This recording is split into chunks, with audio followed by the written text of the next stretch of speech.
Do you tend to focus more on what you have or what's missing? I'm asking your listeners right now. And you, what do you tend to focus on? What you have or what's missing? What I have. What you have, great. When I ask this in a room, usually about 70% are focused on what's missing. Most achievers are focused on what's missing so they can go out and achieve more, right? Yeah. Nothing wrong with that. But when you stack these patterns together, it's really hard to be happy when you're constantly focused on what's missing. There's a time what's missing so you go to work, but if you do it all the time, you can be achieving a ton, like some of these billionaires, and they're still noticing what's missing, and so they're not happy. Another pattern would be, do you tend to focus on what you can control or what you can't control? For me, can. Yeah, and I know that's true with you. Yeah. The majority of people is what they can't control. Right.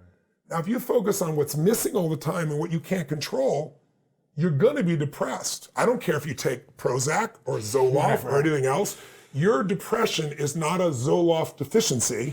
It is the fact that you were doing something in your mind that is producing that depression. And if you constantly focus on what's missing and what you can't control, and let's add a third one, do you tend to focus more on things in the past, the present, or the future? I know you do all three. We all do all three. But which one for you would you say you spend more of your time on? Past, present, or future? Well, my old self would say the past and the future. Now, after going to One World Academy, I'm very present and future. Good. Yeah. Well, there's no right or wrong, but right. the past, you can't do anything about it. So the more you focus there, unless you're learning something from it, it's pretty much a waste. The present is where the joy is. The future is how you do business, right? So you anticipate.